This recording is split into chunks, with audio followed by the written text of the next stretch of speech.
வணக்கம். நான் ஸ்ரீரங்கம் ரவி உங்களோட பேசிகிட்ருக்கேன். இது அக்டோபர் மாதத்திற்கான பலன்கள். இந்த மாதத்தில் பார்த்தா நிறைய கிரக மாற்றங்கள் நிகழ்கின்றன. அதாவது 3ஆம் தேதி, அக்டோபர் 3ஆம் தேதி புதன் துலாம் ராசிக்குள் பிரவேசிக்கிறார். அதற்கப்புறம் அக்டோபர் மாதம் 16ஆம் தேதி சுக்கிரன் கன்னி ராசிக்குள்ளே போகிறார். அக்டோபர் மாதம் 17ஆம் தேதி மாத பிறப்பு, அதாவது சூரியன் துலா ராசிக்குள் போகிறார். அதுக்கு பிறகு மீண்டும் முக்கியமான ஒரு விஷயம், 19ஆம் தேதி அதிசாரம்னு சொல்லுவோம். குரு வழக்கமாக ஒரு மாதம் இருக்கிற குரு 19ஆம் தேதி அன்று கடகராசிக்குள்ளே வராரு. இவர் கிட்டத்தட்ட 5ஆம் தேதி டிசம்பர் வரைக்கும் இருக்கார். இப்போது 19ஆம் தேதியிலேருந்து இவர் கடகராசிக்குள் வருகிறார். இது ஒரு முக்கியத்துவம் வாய்ந்தது. அதற்கு பிறகு மீண்டும் 25ஆம் தேதி, அதாவது 3ஆம் தேதி தொடங்கி 25ஆம் தேதி வரைக்கும் தான் புதன் துலாத்தில் இருக்கிறார். அதிலேருந்து விருச்சிகத்துக்கு மாறிவிடுகிறார். அப்போ இவ்வளவு மாற்றங்கள் நிகழ்கின்றன. இதெல்லாம் முக்கியமான மாற்றங்கள். இதை உங்களுடைய அண்டர்ஸ்டாண்டிங்காக நான் 2 பகுதியாக சொல்கிறேன். ஒவ்வொரு ராசிக்கும் கிட்டத்தட்ட 15ஆம் தேதி வரை என்ன பலன், 15 தொடங்கி 31ஆம் தேதி அக்டோபர் வரை என்ன பலன் அப்படிங்கிறது விரிவாக பார்க்கலாம்.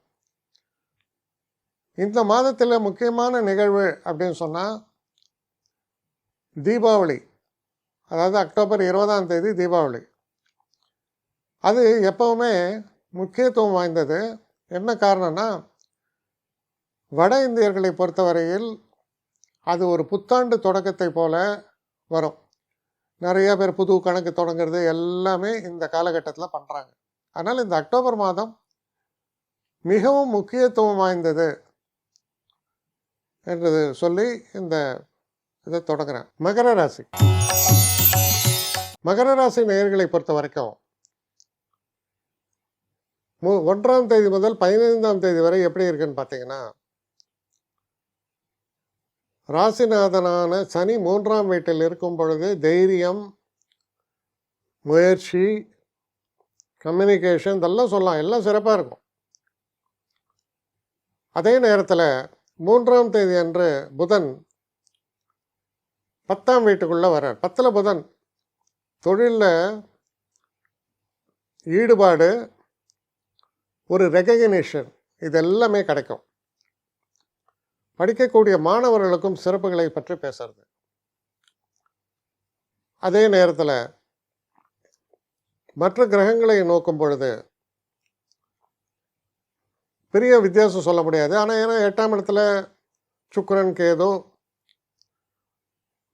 அப்போ என்ன நடக்கிறது, திருமணம் சம்பந்தப்பட்ட விஷயங்கள் இருந்தீங்கன்னா, சுபகாரியங்கள் நடக்கக்கூடிய விஷயங்கள், இதெல்லாம் ஒரு மாதிரி இழுப்பறியாக இருக்குது.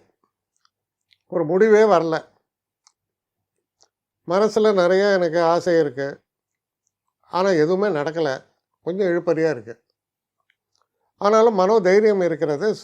உங்கள் ராசிநாதன் சனி 3ல் இருப்பதால் இதெல்லாம் போயிட்டுருக்கு. இப்போ என்ன நடக்கிறதுனா, இந்த 15 தேதி வரையில் பெரிய மாற்றத்தை பார்க்க முடியாது. தொழிலில் மட்டும் கொஞ்சம் வித்தியாசத்தை பார்க்கலாம். ஆனால் 15ஆம் தேதிக்கு அப்புறம் பாருங்க, சூரியன் 10ஆம் வீட்டுக்குள்ளே வரார் துலாத்தில். ஸ்தான பலம், ஏற்கனவே புதன் அங்கே இருக்கார். அப்போ சூரியனும் இணையும் பொழுது ஒன்று தொழிலில் மாற்றம், இல்லை இருக்கிற தொழிலில் உயர்வு. மிக நல்ல சிறப்புகளை சொல்கிறது உங்கள் தொழில் சம்பந்தப்பட்ட விஷயங்களில். சுக்கிரன் 9ஆம் வீட்டுக்குள்ளே போகிறார். 8க்கும் 9க்கும் நிறைய வித்தியாசம். 10ஆம் வீட்டுக்குடையவர் 9ஆம் வீட்டிலும், 9ஆம் வீட்டுக்குடையவர் 10ஆம் வீட்டிலும் பரிவர்த்தனை யோகம் பெறும் பொழுது அதாவது இது தர்மகர்மாதிபதி யோகம் சொல்லுவோம். ஆனால் இது கோச்சாரத்தெல்லாம் ஒரு சின்ன இம்பேக்ட் தான். பட் இருந்தால் கூட அந்த இம்பேக்ட் நல்ல இம்பேக்ட். ஏதோ ஒன்று சொல்லுவாங்களே, கற்றவருக்கு சென்ற இடமெல்லாம் சிறப்புன்னு. அது மாதிரி நீங்கள் போன இடம்லாம் உங்களுக்கு சிறப்பு இருக்கும். போன இடத்தெல்லாம் நல்ல வரவேற்பு இருக்கும். என்னென்ன காரியங்களை நினைக்கிறீங்களோ அதை சாதிக்க முடியும். திரைப்படத்துறை இந்த மாதிரி கிரியேட்டிவ் ஃபீல்டில் இருந்தீங்கன்னா இதில் பெரிய ஒரு பிரேக் த்ரூ, புதுசாக ஒரு கான்ட்ராக்ட் சைன் பண்ணுறது, இந்த மாதிரியான நல்ல விஷயங்கள்லாம் உங்களுக்கு நடக்க தொடங்கும் இந்த ஒரு காலகட்டத்தில். இதே நேரத்தில் 19ஆம் தேதி அன்று குரு 7ஆம் வீட்டில் உச்சம். அப்போ திருமணம் சம்மந்தப்பட்ட பேச்சுவார்த்தைகள், புதுசாக தொழில் தொடங்குவது, என்னெல்லாம் நன்மைன்னு நம்ம சொல்கிறோமோ அவ்வளோ நன்மையும் நடக்கும். ஏன்னா 7ல் ஒருத்தர் உச்சம், அதுவும் சுபர், பூர்ண சுபர் 7ல் உச்சம். வீட்டில் கணவன் மனைவிக்குள்ள நல்ல அண்டர்ஸ்டாண்டிங், புத்திர பாக்கியம், திருமணம் முடிவாவது, காலதாமத திருமணங்கள் கூட கைகூடுவது, உடல் ஆரோக்கியம். ஐயோ அதை சொல்லுவாங்க, இவர் எப்போ டாக்டர் சொல்லார் இப்படி கர்நாடகா கட்டிட்டு கையெல்லாம் இப்படி சொல்ல முடியாதுங்க, கோமாவில் இருக்கார், எப்போ வெளில வருவார் தெரியாது, இப்போ தான் வெளில வருவார். அப்போ சாதாரணமாக இருக்கும், என்ன பண்ணுவோம், எழுந்து நடந்து போய் என்னை எப்போயா டிஸ்சார்ஜ் பண்ணுறேன்னு கேட்பான். உடல் ஆரோக்கியம் அந்த அளவுக்கு முன்னேற்றத்தை பற்றி பேசும். எல்லா விதங்கள்லையும் நன்மைங்க. அவ்வளோ சிறப்பாக சொல்கிறது இந்த 2ஆம் பகுதி. ஏன்னா குரு ரொம்ப முக்கியமான பிளானட். அவர் 7ல் உச்சம், 11ஆம் வீட்டை பார்க்கிறார். இப்போ 10ஆம் வீட்டில் இருக்கக்கூடிய புதன் 11ஆம் வீட்டுக்கு 25ஆம் தேதி அன்னைக்கு பயந்து வருகிறார்.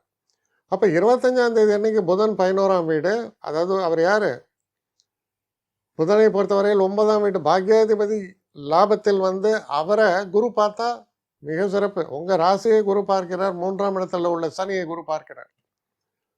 அப்போ என்னன்னா இவன் ஸ்கீம் பண்ணி அடிக்கிறான்டாமா, அந்த மாதிரி நீங்கள் போடுற பிளான்ஸ் இருக்கு இல்லையா, நீங்கள் எதிர்பார்த்ததை விட பிரமாதமாக வேலை செய்யும். ஆனால் அதை பாசிட்டிவாக செய்யுங்க. ஏன்னா பிளானிங்னு சொன்னால் நல்லதுக்கும் பிளான் பண்ணுறோம். ஏதோ ஒரு பேங்க் ராபரி பண்ணுறேன்னா நீங்கள் பிளான் பண்ணீங்கன்னா அதுவும் பிளானிங் தான், அதுவும் பர்ஃபெக்டாக வந்துடும். நல்லதை செய்யுங்கள், அல்லாததை பின்னால் பிரச்சனை வேண்டாம். ஆனால் எது செஞ்சாலும் பர்ஃபெக்டாக செய்ய முடியும். நீங்கள் எதிர்பார்த்ததை விட இன்னும் சிறப்பாக இருக்கும். அப்படிப்பட்ட ஒரு சிறப்பான காலம், வெற்றியை தரக்கூடிய காலம், சர்ப்ரைசிங் ஹாப்பினஸ். அதான் ஹாப்பினஸ் கூட எதிர்பாராத இடங்கள்லாம் ஹாப்பினஸ் ஏற்படும். அப்படிப்பட்ட ஹாப்பினஸ் அது. அதனால தான் சர்ப்ரைசிங் ஹாப்பினஸ் சொன்னேன். உங்கள் வாழ்க்கையில் முன்னேற்றத்தை உறுதிப்படுத்தக்கூடிய அற்புதமான காலம்தான் இந்த 2ஆம் பகுதி. ரொம்ப சிறப்பான காலம், வெற்றியை நோக்கி பயணிக்கும் காலம். என்னை காண்டாக்ட் பண்ணணும்னு நிறைய பேர் நினைக்கிறீங்க. தயவு செஞ்சு என்னை காண்டாக்ட் பண்ணுறதுக்கு ஒரு மெயில் அனுப்புங்க, srirangamravi1@gmail.com. இது ஸ்க்ரீனில் பார்க்கலாம், இது அப்பியர் ஆகும். இந்த மெயிலுக்கு எனக்கு அனுப்புங்க. எனக்கு நிறைய பேர் அனுப்புகிறீங்க, நான் ஒருத்தன் தான் அதை பார்க்குறேன், செய்கிறேன். ஏன்னா இது வேகமாக செய்யலாம் முடியாது. ஒரு நாளைக்கு ஒரு 3 பேர் பார்ப்போம், 4 பேர் பார்க்குறோம். அதனால் கொஞ்சம் டிலே ஆகுது. கட்டண சேவை தான். இந்த கட்டணத்தை செலுத்திய பின்பும் கிட்டத்தட்ட ஒரு 5-6 நாள் ஆகும். சில பேர் நினைக்கலாம் கட்டணத்தை செலுத்தின உடனே அடுத்த நாளே பார்க்கணுன்ட்டு.